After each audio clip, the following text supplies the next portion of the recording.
charge to collect. Okay, okay, move to this sector, please. I would like to offer the view of this model. That model is very important that you check with me because that represents that 70% of the construction is already finished. Very important. Sectors we have, they are already bought. All these elements with the facade, you can make pictures, you can check when you're over. And in yellow color means the sector that we are already working here. This is the tower. Una alle qui. The only floor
this church is not for us. It's not for Vatican people. No, that should be for all people. This is the spirit and at the door. You can check the spirit. Okay, this door was open for first time.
Press the top button here.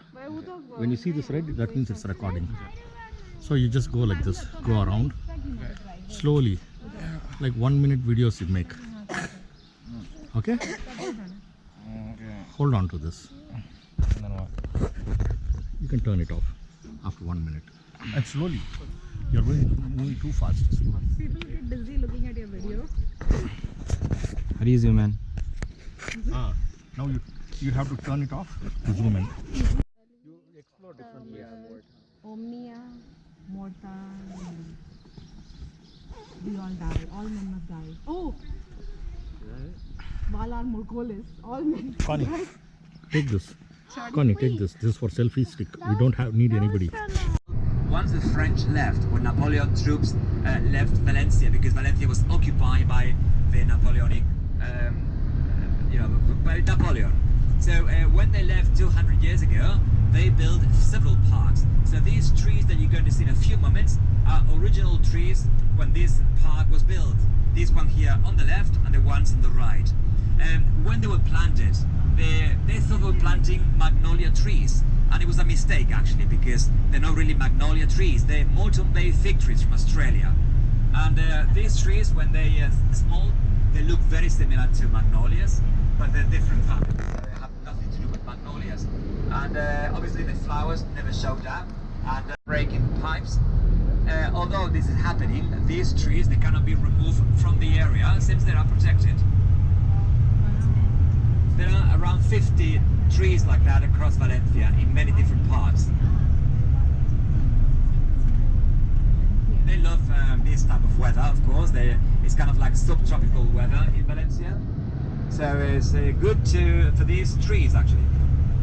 Well, we're very close now to the end of this driving tour, and before we reach our final destination, we're going to drive through this street, which is a very beautiful road, and fascinating buildings on both sides of the road, and nice as well the perspective of the bell tower of St. Catherine's Church at the end of the road. And all these beautiful houses were mansions before, and these mansions, they belong to some of the most wealthy families in Valencia. And,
bridge.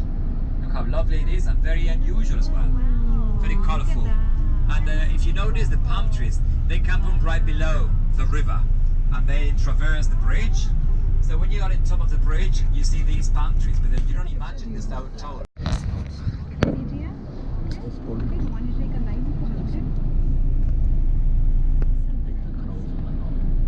Carousel. And it's a Ferris wheel, by the way. What's it? Giant wheel? Ferris wheel. Ferris wheel. Thought I said carousel. Look at the bridge though. Look how beautiful it is. Oh my goodness. Wow. That's beautiful. Gorgeous. Never seen anything like this. It's So lovely bridge. pretty. And if anybody is crazy for football, for soccer, right to the end of the bridge, at the end you have the football stadium of Valencia Football Club, one of the main football clubs in Spain, with a long tradition, long history really. This year is the 100th anniversary of the foundation of Valencia Football Club. So the football stadium is at the end of this road. It's a really big stadium. Just in case you're a fan of soccer. Good.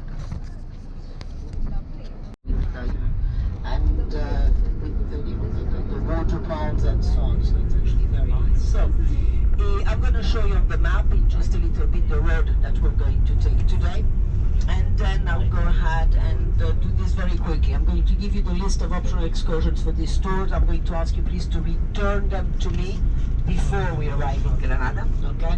So I'll give them to you, and then I'll explain them to you, and then I go around and ask if you have any questions. So sometimes it's easier than answering a question on the microphone. I'll just go one by one and you tell me. All right, so if you've been following with me on the map, let me go ahead and show you the road that we're going to take today.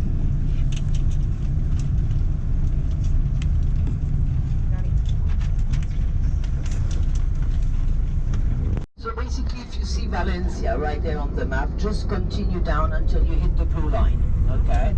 And just take it down. Valencia, you take it down, it goes around the Cape, okay? And you continue until you see the town of Alicante. Do you find Alicante? Yes. And then right below Alicante, you have an airplane, okay? And then you have a town called Elche. That's where we're going to stop for coffee, okay?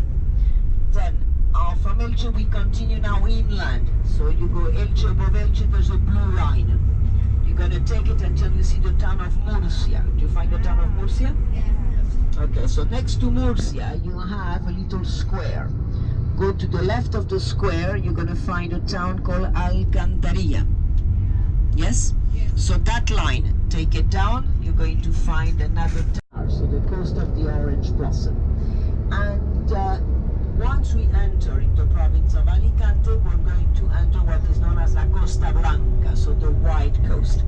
Alicante is the second largest town after Valencia in the community or the autonomous region of Valencia, and Alicante is the direct competitor of Valencia. If Valencia has had the America's Cup, Alicante had the Volvo Race Cup, which is something that is very similar to the America's Cup, but not maybe with the glamour that the American Cup had.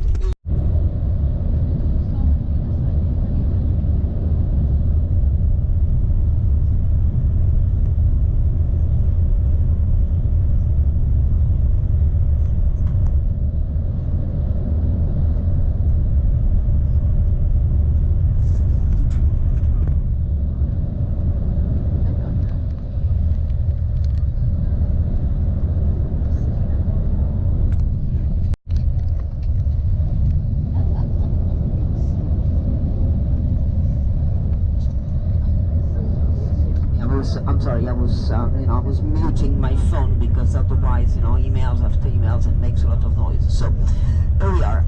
So as I was saying, basically this area that that we are going to cross through in just a little bit is that it is, of course, you have Spanish people that live all year round there. Benidorm is one of those cities that has become in the 1960s, 70s, it became the place for the working class people to go ahead and have a vacation. So Benidorm has always been, let's say, mistreated in many ways because it is a symbol of very affordable vacation, and we don't like to use the word cheap, but that's exactly what it is. In Benidorm at this time of the year, you do not see the sand, literally, or you don't see it. You go from one tower to the other until you reach the water. See, we're just entering now the province of Alicante, of course, in Valenciano, right over here. So, a lot of restaurants, a lot of the road we'll see pomegranates. You know that the word pomegranate in Spanish is granada. Okay, so pomegranate, we'll see loquats, we see of course citrus, as you can well imagine, so very large important of citrus fruit, oranges, tangerines and lemons. We find also different sorts of fruit trees and so on. Along also this area you have a series of little villages, or places like Peña, places like Calpe. In just a bit further down we are going to be looking on our left side, and you're going to have an absolutely beautiful view of the sea and some of the villages down below. In 1990 Ley de Costas. La Ley de Costas, basically what it is, it was the time where the Spanish government forbade actually any type of constructions on the sand. Okay, so during the prices that you can see between the supermarkets, which of course is always a little bit more expensive. The supermarket of the Corte Inglés, the one that is in front of the hotel in Seville, has absolutely amazing fruit and vegetables. It is much higher than in the regular market. So on Friday, when we get to Cadiz, I'll take you, I'll walk you through the market, and I think you will to be paid about €3.50 for, I think, you know, that a tree produces in order to produce, 4 liters of olive oil, you need 20 kilos of olives, okay? So they were being paid, actually, if I'm not mistaken, $3.20, $3.50, something like that per liter, okay? And of course, you know, that on the market will cost you about 5-6 euros for a liter of olive oil. Now things have gone down tremendously, so they're being paid like €2.80 instead of $3.20, which of course a lot of them are not making ends meet. The very large producers of olive oil, I have no problem, but the small ones, the ones that have small fields and have to take their olive oil to the co-ops and so on, are actually suffering tremendously. And this is what is happening. So I was just reading it this morning. So there is a lot of manifestation marches against the Ministry of Agriculture for actually lowering the prices so much. And in that article there was something also about Turkey as well as Greece, where actually the producer of olive oils are more protected by the government than the Spanish one. From 3.60 per kilo, I'm sorry, not per for the olives, of course, not per liter, 3.60 per kilo to 2.05 in 2 years. Okay, so, and then the basically one of the largest areas of producing olive oil producing is in Jaén. Jaén is not very far from Granada. And they said that it has actually caused a 25% fall in the economical activity of the countryside. So, you know, 43% less, it's a lot. And there is something here that I wanted to see about Greece and Turkey. It says here, the price in Spain, it's inferior to the one that is being paid not in Turkey, in Tunisia, I'm sorry, and Greece. Okay, so in Italy they're paying €5. Okay, in Tunisia they're paying $2.33, but you have to realize that Tunisia is considered a third world country. Okay, so $2.33, and in Greece it has gone up to €3. So basically, the Spanish olive oil producers, you know, and owner of the olive fields are basically much, you know, they're absolutely losing money, definitely losing quite a lot of money, you know, in comparison to a few.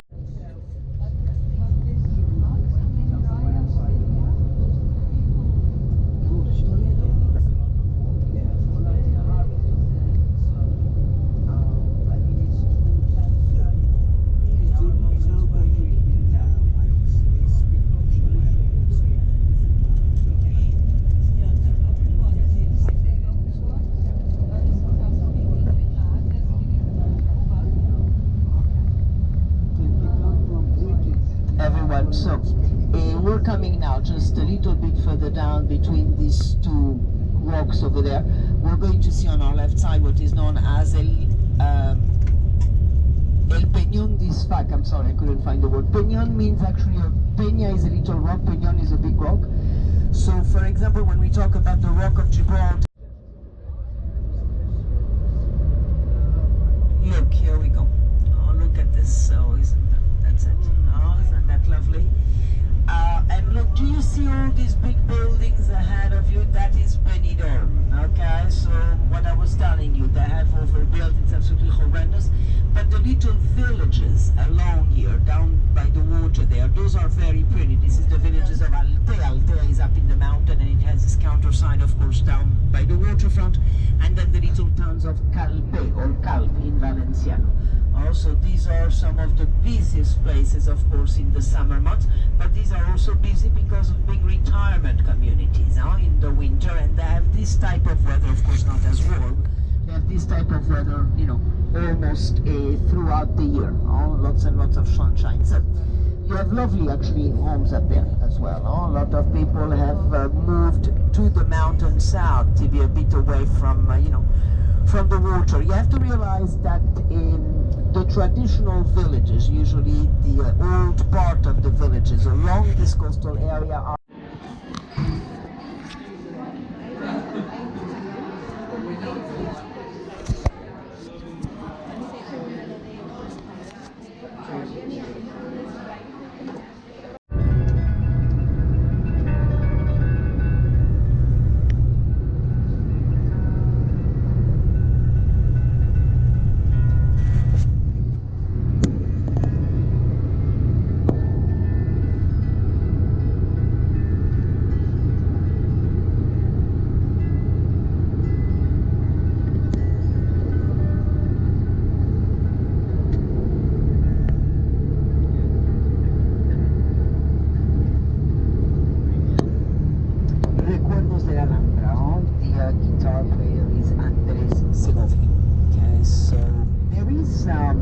there's a wonderful classical, and then also on the left side. So just a minute. On the right is going to be all the way to the end, down to the right, just a bit more. Oh no, not here. No, just a bit further down. Oh, right there. This one. Is that the cave house it is? It is. The cave house is here. See the cave house? There was one there.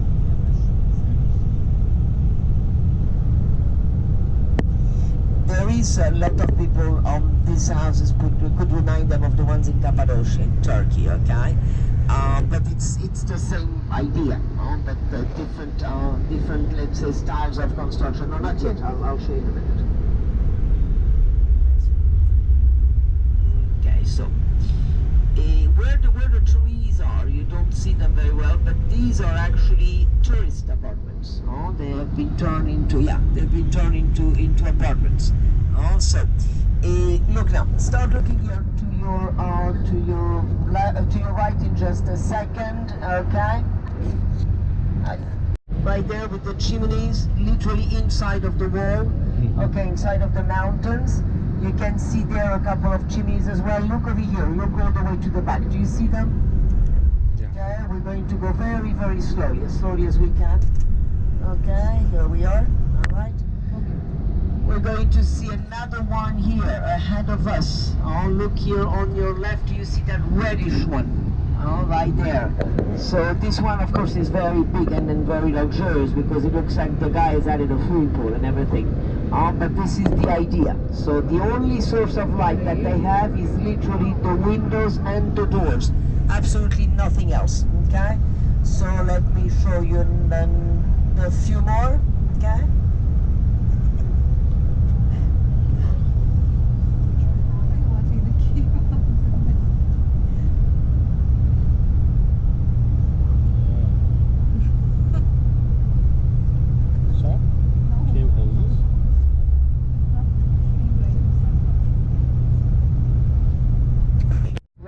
So you can see that's another one, okay, right over there. And then let me see if I can find another one. See right there, you've got also one right here. There's the big trees in front, but keep looking to your left. We're going to go slowly. Difficult. It's literally behind the olive groves. Right back there. I don't know how become popular in the last few years. But remember the idea, look, you've got another one right there, in the middle of the hills, in the middle of the mountains right there, you have one, okay? Remember the idea nowadays, of course, that, they look nice, but the beginning is because people had nowhere else to live and nowhere else to protect themselves from the elements in the winter and in the summer, so they literally, went ahead and excavated the mountain. So that's what it is.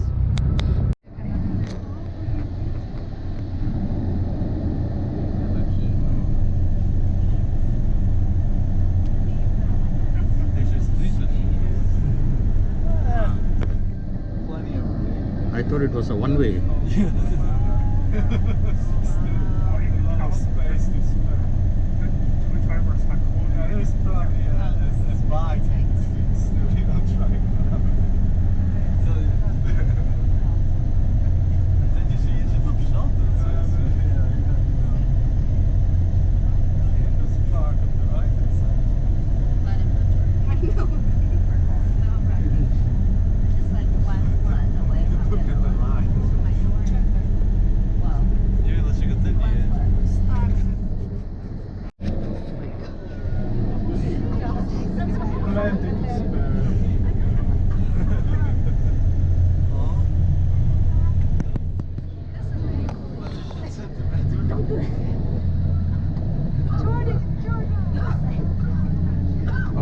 I think we scraped it already, right? Did we not?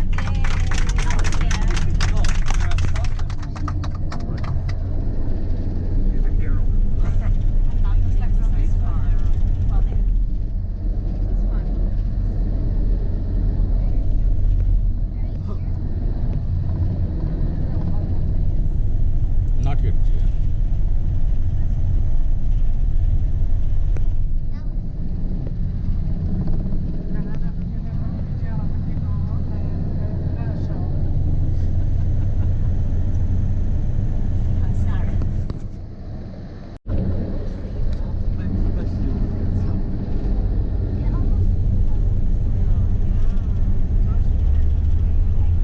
No, it's not.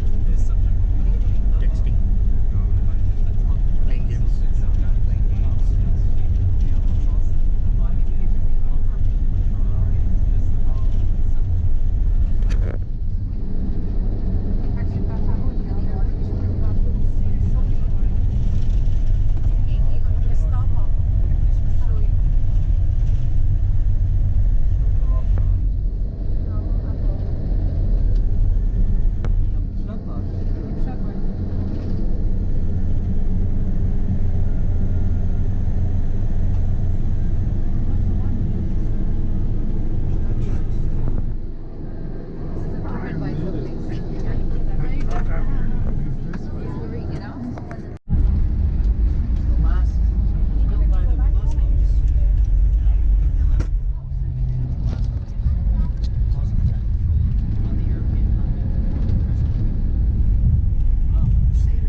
you see better now on your right, the pavilion of Seville. Can you see they're missing now the roof tiles you see on top?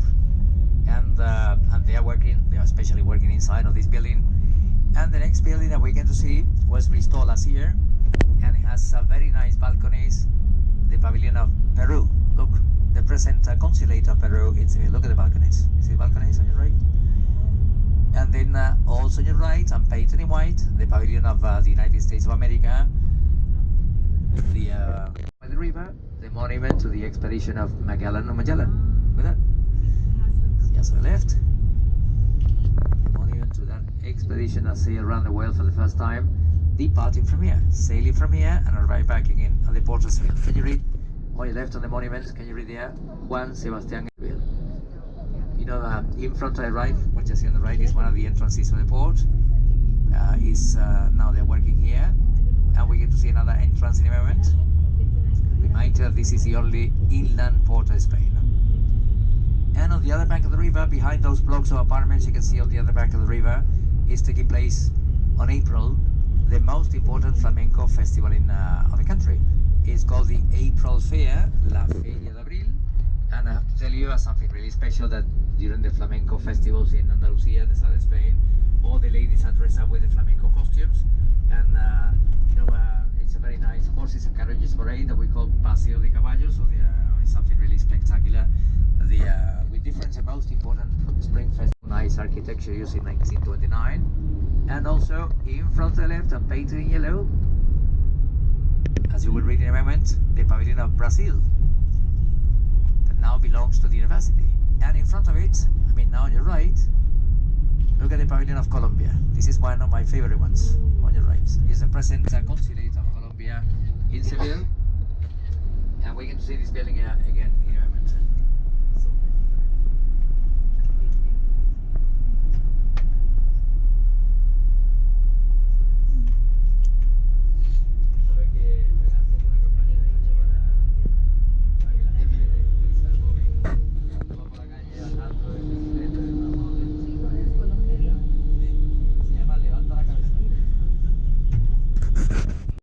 You will read in front Mexico. The pavilion of Mexico, that used to be a maternity hospital until the beginning of the 80s, still now belongs to the Faculty of Medicine of the university. You know, the University of Seville is buying so many of its 1929 buildings, and look at in front of the left side, you can see two of them now belonging to the university, Mexico and Brazil. But only along this avenue there are 7 of them. And the reason, the University of Seville is the second university of the country in number of students, with only 79,000 students, the State University of Seville. And in total there are 103,000 students of the last academical course in the 4 universities of the city. But the State University is with difference, the largest one, again 79,000 students.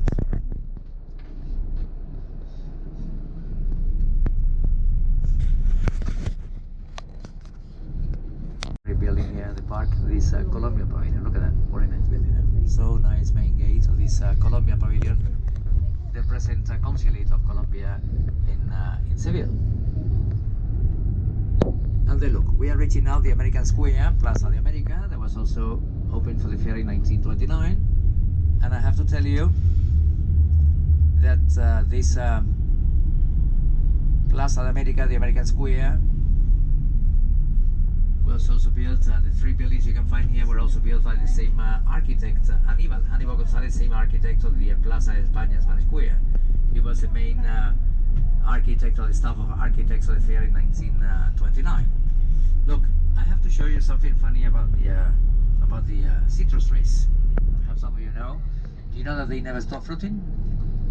You know that when the weather conditions are good enough for them, citrus trees are continuously fruiting. Every lunar month, you can they either fruit or bloom, fruit and bloom. That because of the Emperor Trajan.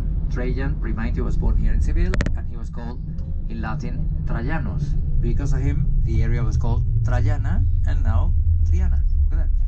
Look at, there are so many cafes, restaurants, top of bars on the other side of the river, and they have the nicest view of the skyline of the city of Seville. At night time, it's pretty spectacular view from there. And in front to the left, just in a moment, you will see the Golden Tower, La Torre del Oro, that was built in 1220 to control the entrance of the port. The port of the city of Seville that in those days used to be here. The Golden Tower. Around for a very, very long time. The flamenco is a mix of everyone that has come through Spain. You have the local music from here. You have a bit of Indian tonality through the gypsies. You have a little bit of Arabic tonality as well. And the flamenco is separated in two major groups. You have what you know like cante rondo. The cante rondo is the deep, the very pure flamenco. And that is, you're going to see a bit of that. Because basically the pure flamenco, unless you're a total expert, it is, it can be very heavy. And the pure flamenco is a movement of the feet, which is called zapateado. So the Spanish zapateado, which means actually a shoe.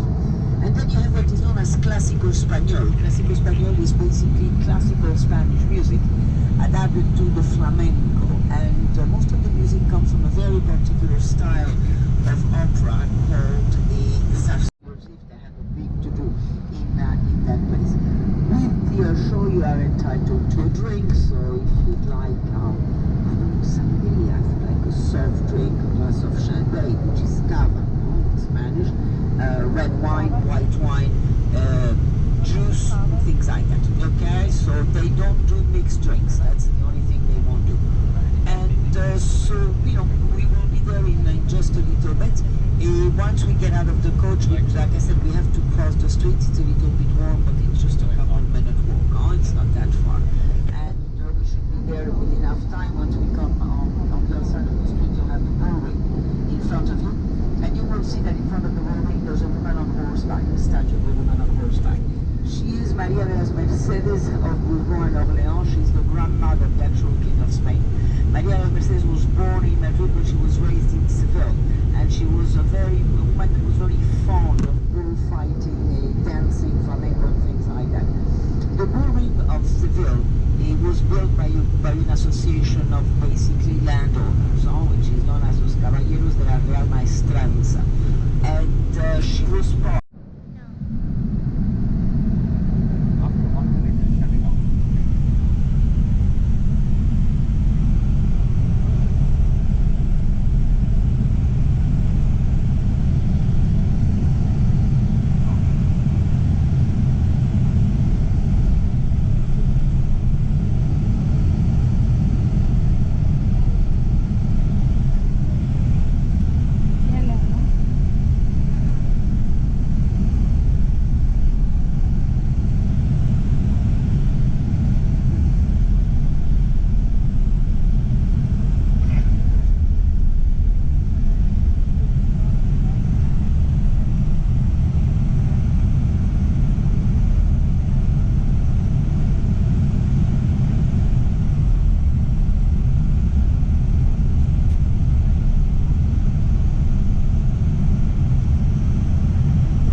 too cold with the things open, let me know and I'll close them.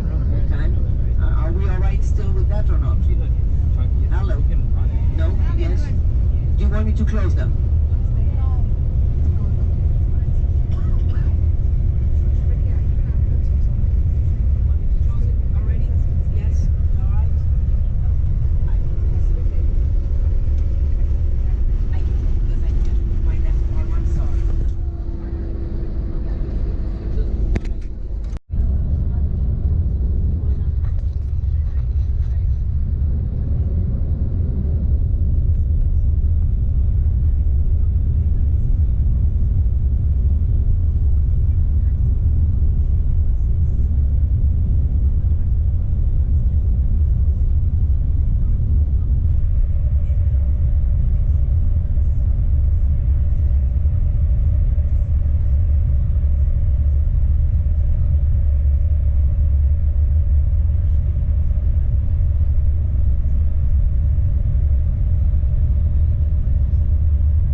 Before the bridge was built, there used to be a little ferry that would take you, kind of little barge, really more than a ferry, take you from this side into Portugal.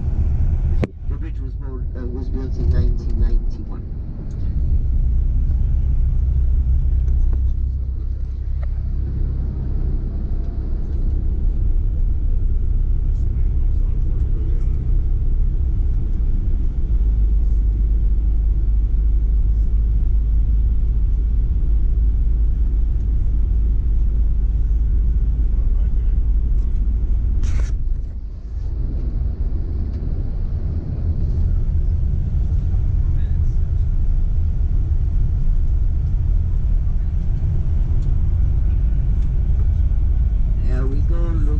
To your right, and here we are. Okay, so welcome to Portugal, everyone. Bem-vindos, as we say right here. Remember, the time is 9:10. Okay, so we are entering, as you can see, the Algarve. So this is the southern part of Portugal. I'm going to give you general information to start with. Portugal has a total superficie of 95,000 square kilometers. Okay? With a population of roughly about 12.5 million inhabitants. And Portugal is divided into regions, which here again. Here in Portugal, toll booths have disappeared most of the time, and so what you have is electronical arches. Okay, so if for us, for example, we have a little machine that on our cars or on the coaches, it's like a credit card thing, and then you just buy the machine or you rent the machine, and then you put money on it with your credit card. And so every time you go through one of these, these toll booths, then of course it charges it. For the foreign license plates, for people that come here on vacation, they have to buy one. Otherwise, if they don't pay the toll, then they would owe money to the Portuguese government. So that's why they're all lining up there, is to be able, to go ahead and get a permit. Written on it was TEA. TEA means Transporte de Ervas Aromáticas, transport of aromatic herbs, and that is where the word tea comes from. Okay, so this is why here in Portugal we use the word chá. Okay. chá you can have a black tea would be a chá negro, chá preto. A green tea would be a chá verde. Okay, so this these things more or less. What else? Now, listen, if you're going to have lunch, that's for all of you, okay? You're going to have lunch later on. Be extremely careful, because one of the things that they do in Portugal, and the food is excellent, one of the things that they do in Portugal is they'll put on the table bread, they'll put cheese, they'll put pate. You touch, you pay. Okay? That's all there is to it. If you don't want it, say no, obrigado, they'll take it away from you. Okay? Now, on your bills, you have a little thing. Look, actually, like a medieval place. But we know for a fact that it was at least a private home for a little while. I'm not quite sure what it is nowadays anymore.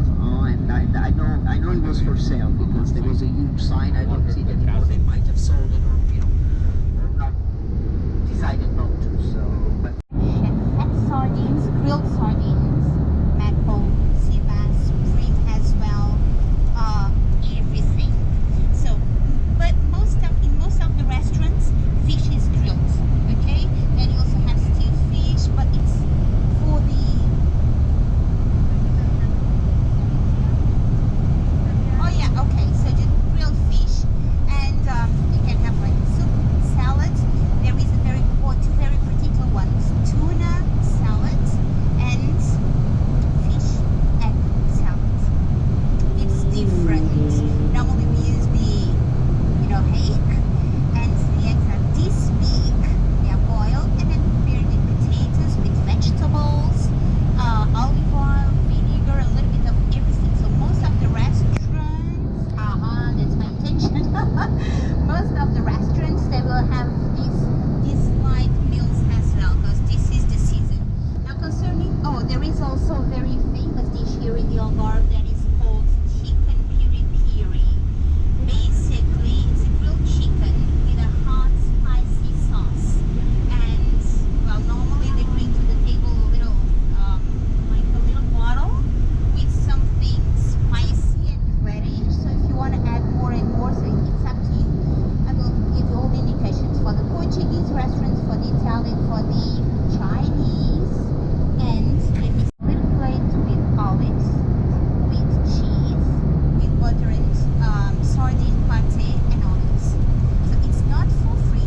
Nothing is for free, especially now in the high season. So if you touch one single olive, you're going to pay for the whole couvert, which is normally between 3 to 4 euros. So if you want to try anything like sardine pate, which is delicious, just try to eat everything because it's paid, okay? And check. If you don't eat anything by the end, check the bill, because when it says couvert, if you didn't eat anything, you don't have to pay for it, okay? This is, just check the bill. We are in the season and lots of people around. Sometimes they just can get not exactly a bill from another table, just check everything. Okay, so here we are now crossing this beautiful bridge, which is like the one you have crossed when you got from Andalusia to the Algarve. The tide is really low now, so it comes all the way down for 18 kilometers, and the mouth is over there where you see all that construction. Try not to laugh, but construction like that here by the west coast of the Algarve, we say that those are the local skyscrapers. Not for you, but for us, the really, really big buildings. The Algarve, the west coast of the Algarve, the one we're visiting today, it's really popular, and we depend concerning our economy on you, on tourism. So if you don't get you here, we would try to find different ways, but we have the whole year round lots of people visiting the Algarve, and it's a must to construct more and more and more. So that's probably the Algarve a little bit more expensive because this is really touristy, but we have a good, we used to call the free one, and in the stores, not most of them stores, they sell the good quality one. So I'm going to give you the first sample, which is the best pork fabric that is sold all over Portugal in the shops.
Enterprises. So the Enterprise, it seems that the Enterprise that owned the building we're gonna see short at the end of the 90s, and it has been like this, ladies and gentlemen, you can see until today. Now take a look to the advertisement on your left. This has been bought by a French enterprise, Accor, that has a chain of hotels. And what are they doing now to get money to renovate everything? They are selling through the internet rooms. The rooms of the hotel has very small apartments for, I believe I have seen 149,000 euros. So it has almost 400 rooms, the hotel we had. So they will get money to renovate everything, that probably in 3-4 years time it's going to be ready and with a new outlook. So here we are now on the little road that is taking us up to Ponte de Piedade, and you're going to see some gorgeous new villas very shortly on your right hand side with spectacular views towards the left. I'm going to show you that they are. See here on the right hand side, everything is new. Probably they are like 2 years old, not even. And would you like to know the price of the ones here by the front line? 1.5 million. But it's not allowed to build here on the left hand side due to erosion, and you can see. So they have very, very good views. And you can see now, if you take a look to your right, you see a little shrine. I used to call mini shrines. There are 14 altogether. They form what we call the Stations of the Cross, and they are here always in thanksgiving of the protection of Our Lady of Mercy towards the fishermen of Lagos.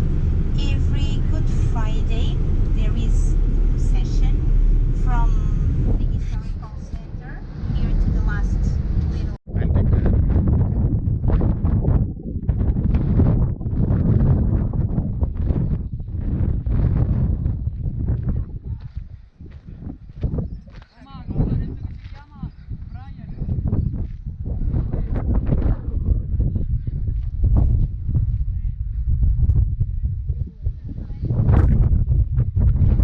So you're not going to walk that much if you go all the way down, but normally when the tide is low, there's two little beaches that are attached all together that you can walk in between. So it's really nice. And so it's not exactly, it doesn't have many steps, it's around 90 to go down, where you should just make sure that the water of the Atlantic Ocean is cold, but not exactly that cold, but really clean. Okay, so we're gonna stop next in Donana Beach, and has been really famous, and still today everyone that comes over to Lagos to spend vacation weekend, they'll go to photograph Donana Beach. So very shortly we're gonna stop there, and from here or from there afterwards we're gonna drive back to the hotel. It's maximum 40 minutes driving, not even. There's washrooms in Donana Beach. You have just to put like a 50-cent coin and you can use the washrooms, okay? So just in case if you need to use them. Okay, all the way down we're gonna cross that hotel that I mentioned before, and then we'll arrive to Donana Beach. So before going down, there is a viewpoint, so you can go there or you can just follow me. We don't need the radios now, but just for the photos, because it's the viewpoint is really nice. Need the audios? No, you can leave them on the coach. You don't need them.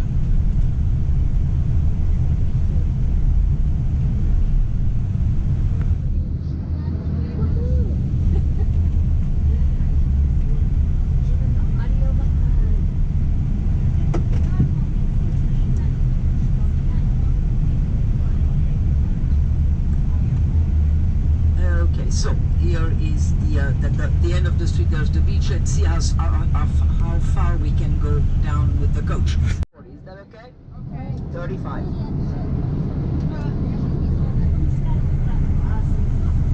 All right. If you take a look to your right, you can see a huge cave. There's people looking at it. So if you want to walk there, it's nice. Here on the right, yeah, be careful. Yeah. point. So you can see the left and the right part of Donane Beach, and you're gonna see lovely rock formations. Those were the ones photographed from by TripAdvisor for the terrace. They would gather around the chimney during Mecca, obviously, and they would practice them as the prayers. So we have adopted these little chimneys as one of the symbols of the Algarve, and it's related with the importance of the Moorish presence in the south of Portugal. Again, take a look to your left hand side. There's lots of them in that little building. And shortly, if you take a look to your right hand side, you're going to see the whole Bay of Lagos, which is like 4 miles long. Take a look now to your right. See? And that was, as I was trying to explain to you before, the stage for the departure of most of the vessels and caravels under the time that embassy was commanded by Henry the Navigator. So we're gonna just very shortly get into the highway to go back to the hotel, and today we talk all the time about renewable energies, solar panels, wind turbines, and this winter we have generated 104% of our power. So we had a really windy winter. And on our way back, you're gonna see, just because I've been talking about the coast and about the Algarve and about hotels, in this little region we have the mountains, we have the area of the valleys that we call Barrocal for agriculture, and then we have our lovely and famous coast. Shortly you're gonna see some mountains, and the most famous here in the Algarve called Monchique. We have a spa in the south of Portugal. In Monchique Mountain, it's not, for you to have an idea, like 60 kilometers far from here, that heals problems like rheumatism, asthma, skin problems, and once that's those mountains, they do.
Morante. All right. So the name of the horse is Morante.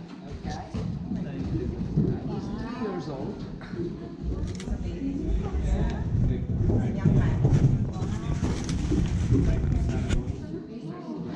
Okay. So he's been here for just a little bit, and he's gonna start actually being, dressed and trained.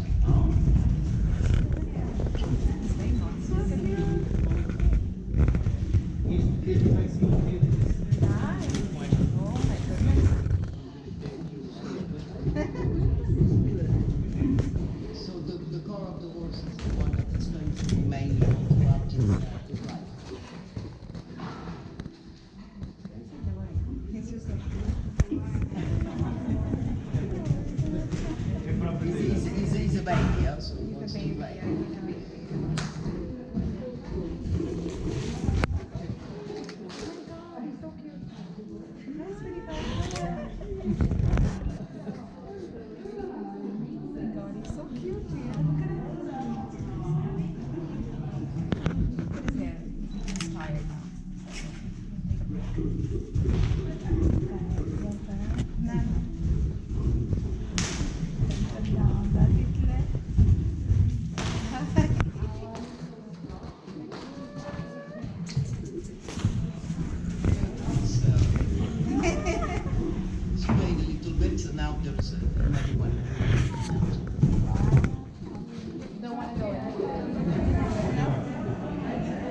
Manzanares. He was also 3 years old. Oh.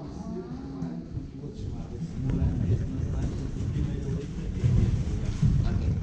So if you realize that the other's name was Morante and this is Manzanares, so the first letter is M, which is kind of like the letter by age, I assume. Okay, so every year corresponds to a letter of the alphabet.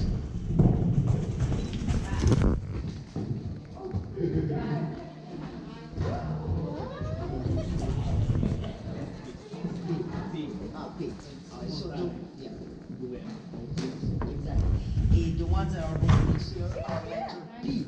No, we meant 3 years. M, N, O.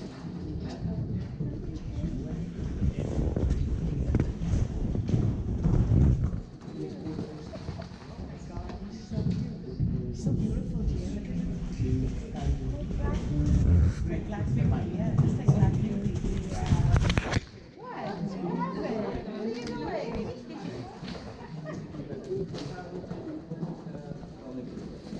This is a very interesting thing as far as genetics are concerned. The color of the horse is it's called. Are you all doing all right? Yeah, it's beautiful. Think of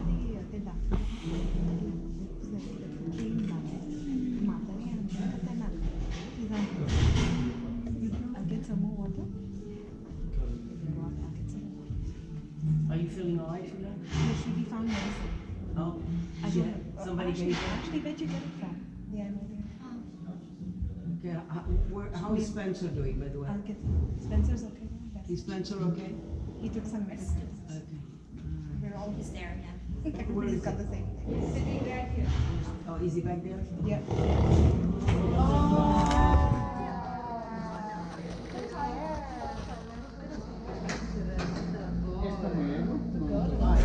This is a man. Hi. She's 9 years old. What do you Her have name to is have? Finoria. She was black as well. Oh, black. Now she is, Oh, it's a girl? It's a girl. It's a girl.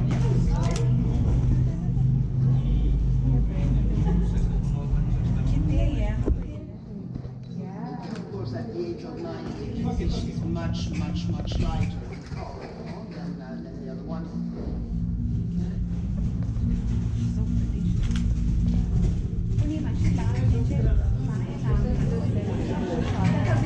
Oh, you don't want to be out here, are you shy? Este não está aqui há muito tempo, já fui montada quando tinha 14. Agora vou fazer assim. É, vive com quem tá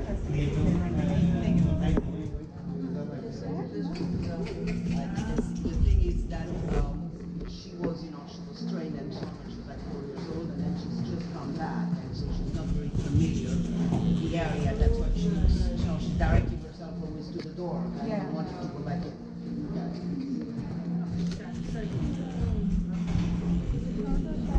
Zara Chevalier.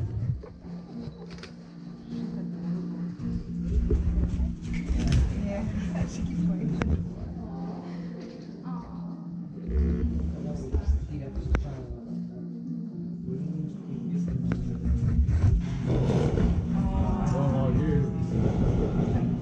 She's like mad. She's like, I want to go in. Oh, legs, crochet motor.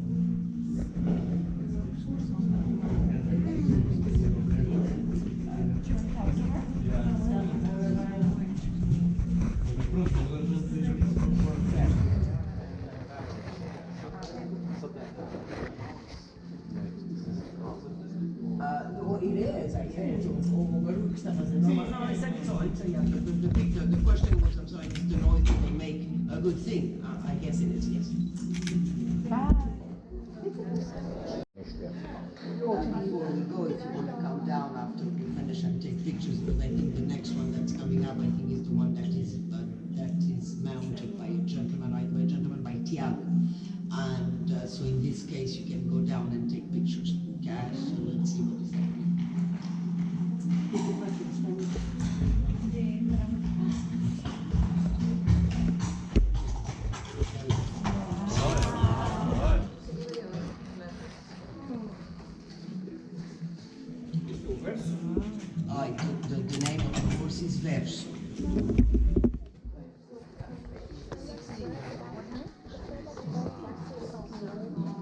And the same thing, it was born darker, and then color into which is when they change.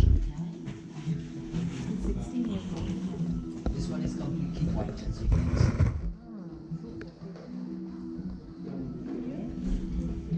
It's one of the stocks that they have here at the farm. It is the father of the first one you saw.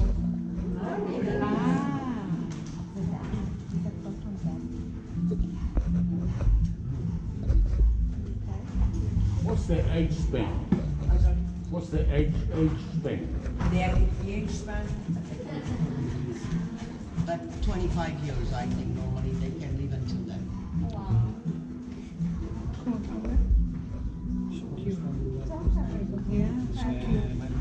Look at the hair, how nicely it's braided.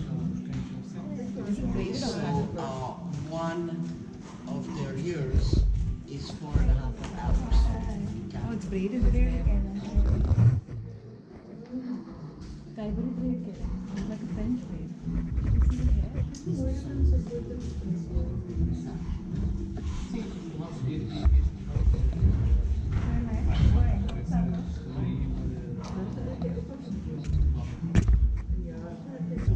It's got sideways. It's called shuffling. Like sideways, like a dance. Horses are, of course, this horse is for dressage, as you can well imagine, but right now, of course, he's not doing any competition because of his age, and second of all, because he's used as stock, so he has to stay. Oh, he's not complaining, are he? I don't think he's complaining.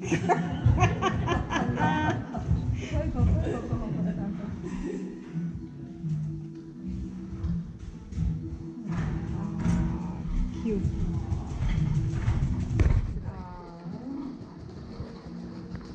He's got two braids on both sides. Did you see that? Did you see his braids? He's got two braids. Sideways.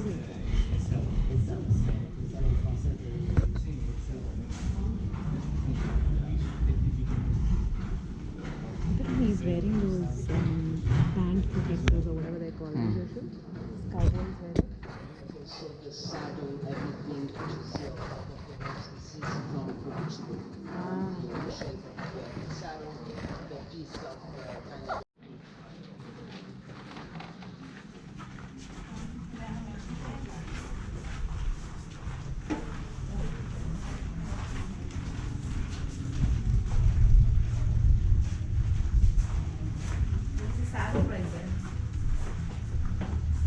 Ma Brito tinjena. Te konache gorilla lede. Jose Julio Villana Brito Pires.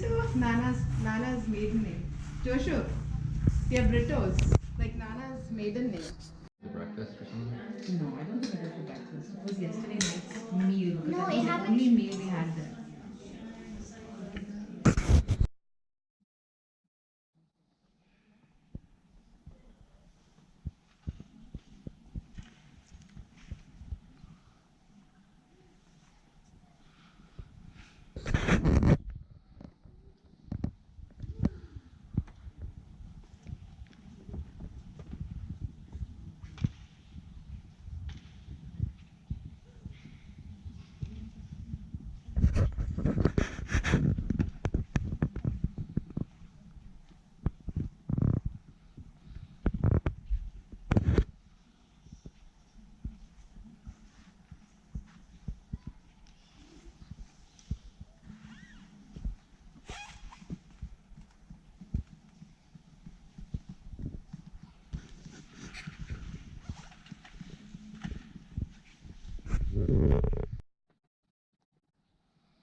The bridge on the 25th of April Some people just drive a little bit and then get to the other side through here. It's a little bit longer, but there's not as much traffic as as on the other one.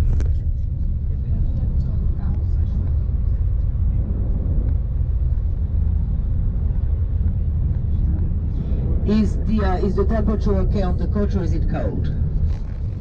It's a little cold.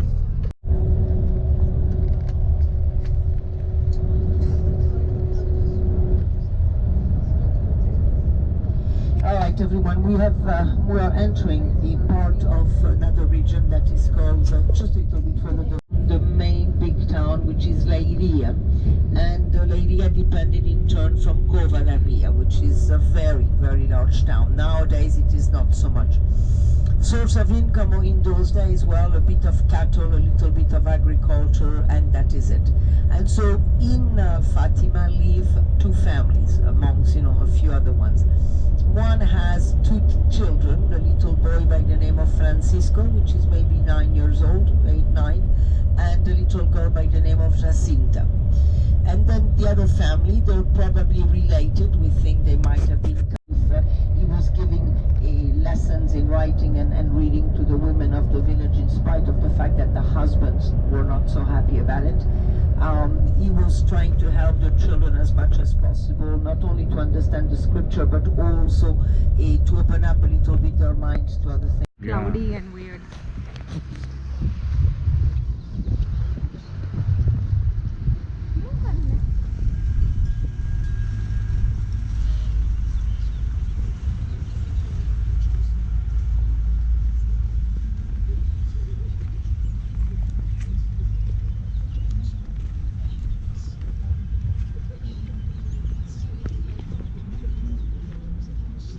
Kenny, apparently if you want to touch the lady statue, that's why you have to do the penance.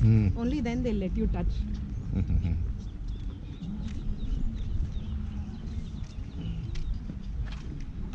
Mom, Anna, kiss Anita. He photo cut.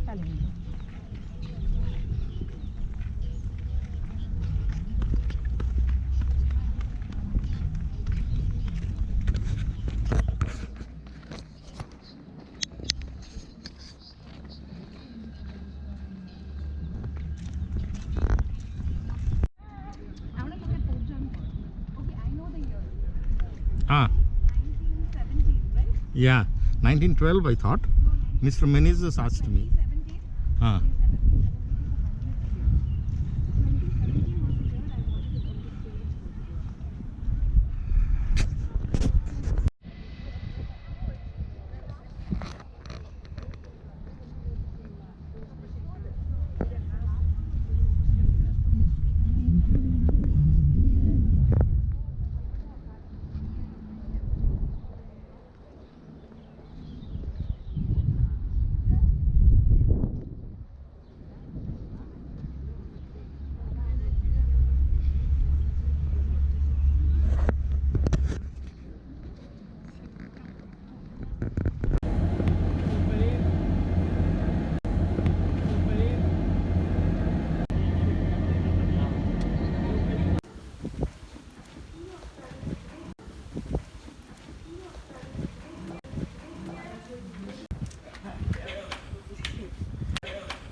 That was fun.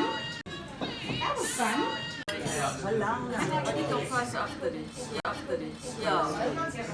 Very interesting. So the people there, that thing, the golf course right now.